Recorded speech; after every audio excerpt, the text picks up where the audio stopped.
हे महामाया, सुबह के पहले पल से आखिरी पल तक और शाम से सुबह तक मैं जो कुछ भी करता हूँ वो सब आपकी ही आराधना है। जय श्री राम। प्रिय श्रोताओं, मैनिफेस्ट ट्रांसपोर्ट के एक और एपिसोड में आपका स्वागत है। जिसका कोई वर्तमान ना हो, केवल अतीत ही हो, वही भूत कहलाता है। अतीत में अटकी आत्मा भूत बन जाती है। जीवन ना अतीत है और ना भविष्य, वो सदा वर्तमान है। जो वर्तमान में रहता है वो ही मुक्ति की ओर कदम बढ़ाता है। आत्मा के 3 स्वरूप माने गए हैं: जीवात्मा, प्रेतात्मा और सूक्ष्मात्मा। जो भौतिक शरीर में वास करती है उसे जीवात्मा कहते हैं। जब इस जीवात्मा का वासना और कामनामय शरीर में निवास होता है तब उसे प्रेतात्मा कहते हैं। ये आत्मा जब सूक्ष्मतम शरीर में प्रवेश करती है तो उसे सूक्ष्मात्मा कहते हैं। भूत प्रेतों की गति और शक्ति अपार होती है। इनकी विभिन्न जातियां होती हैं और उन्हें भूत, प्रेत, राक्षस, पिशाच, यम, शाकिनी, डाकिनी, चुड़ैल और गंधर्व कहा जाता है। आप सब सोच रहे होंगे मैं ये सब आपको क्यों बता रहा हूँ, क्योंकि इनमें से ही एक शक्ति को पाने का रास्ता आज मैं आपको बताने वाला हूँ।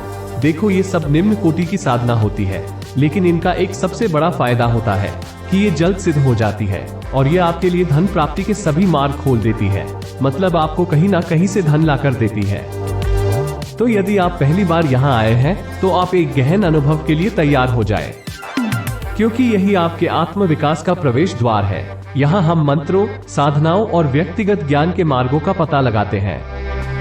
प्रत्येक साधना आपके जीवन को सही दिशा में ले जाने के लिए बनाई गई है। इस यात्रा में मैं आपका मार्गदर्शक हूँ, एक ऐसा साधक जो आध्यात्मिक खोज के मार्ग पर चल रहा है और इन शक्तिशाली साधनाओं को आपके साथ साझा करना चाहता है। तो जानने के लिए मेरे साथ बने रहें और वीडियो को लाइक, शेयर और सब्सक्राइब करना ना भूलें। देखो, इस सृष्टि में जो उत्पन्न हुआ है उसका नाश भी होना है और फिर दोबारा उत्पन्न होकर फिर से नाश होना है। ये क्रम नियमित रूप से चलता रहता है। सृष्टि के इस चक्र से मनुष्य भी बंधा हुआ है और इस चक्र की प्रक्रिया से अलग होने से भूत प्रेत की योनि उत्पन्न होती है। जैसे अकाल मृत्यु का होना एक ऐसा कारण है जिसे तर्क के दृष्टिकोण पर परखा जा सकता है। सृष्टि के चक्र से हटकर आत्मा भटकाव की स्थिति में आ जाती है। इसी प्रकार की आत्माओं की उपस्थिति का एहसास हम भूत के रूप में या फिर प्रेत के रूप में करते हैं। यही आत्मा जब सृष्टि के चक्र में फिर से प्रवेश करती है तो उसके भूत होने का अस्तित्व भी समाप्त हो जाता है। अधिकांशतः आत्माएं अपने जीवन काल में संपर्क में आने वाले व्यक्तियों को ही अपनी ओर आकर्षित करती है, इसलिए उन्हें इसका बोध होता है। जैसे जैसे जनसंख्या बढ़ रही है वैसे ही जल में डूबकर, बिजली द्वारा, अग्नि में जलकर, लड़ाई झगड़े में, प्राकृतिक आपदा से मृत्यु व दुर्घटनाएं भी बढ़ रही हैं और भूत प्रेतों की संख्या भी उसी रफ्तार से बढ़ रही है। चलो अब बात करते हैं एक दुर्लभ भूत प्रेत प्रत्यक्षीकरण साधना की, जो अत्यंत सरल और उग्र मंत्र के साथ शीघ्र फलीभूत होने वाले विधान के बारे में है। भूत प्रेत की सिद्धि साधना ये बहुत ही आसान साधना होती है, लेकिन देखो, इस संसार में कोई भी हो वो आपके अधीन नहीं होना चाहेगा। इसलिए जब आप ये साधना करोगे तो आपको डरावने वाले अनुभव जरूर होंगे। तो अब बात करते हैं कि आप ये साधना कैसे कर सकते हैं। इस मंत्र की सिद्धि के लिए आपको एक निर्जन वन की तलाश करनी है। वहां जाकर आपको एक बबूल के वृक्ष की तलाश करनी है। बबूल का पेड़ मतलब जिसे हम देसी कीकर भी कहते हैं।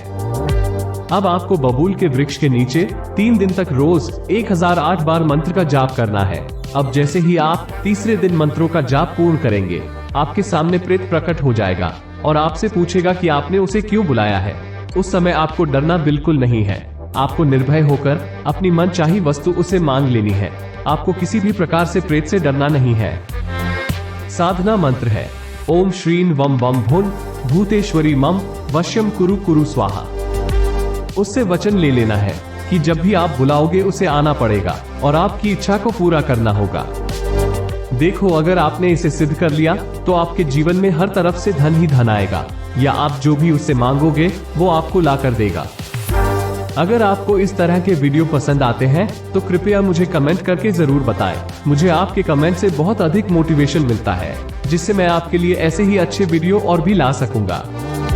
अब तक मेरा साथ देने के लिए आप सबका दिल की गहराई से धन्यवाद। अगर आज की वीडियो को समझने में आपको कोई भी परेशानी आई हो तो आप मेरे ब्लॉग पर जाकर भी पूरी जानकारी और साथ ही और भी अधिक जानकारी हिंदी और इंग्लिश दोनों में प्राप्त कर सकते हैं। ब्लॉग का लिंक डिस्क्रिप्शन में दे दिया गया है।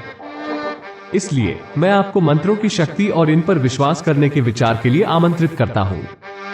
कहीं ना कहीं हमारी समझ से परे एक शक्ति है जो वास्तविक है। चाहे आप इस प्राचीन अनुष्ठान को शुरू करना चुने या बस इसे कहानी समझकर आनंद ले, याद रखें, ब्रह्मांड हमेशा सबकी बातें सुनता रहता है। वो हमेशा सच्चे दिल की पुकार का जवाब देने के लिए तैयार रहता है।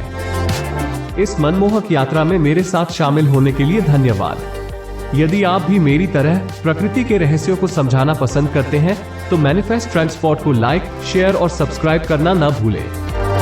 अगली बार तक साधना करते रहें और याद रखें, जो लोग विश्वास करने का साहस करते हैं, ईश्वर हमेशा उनकी पहुंच में है। जय श्री राम।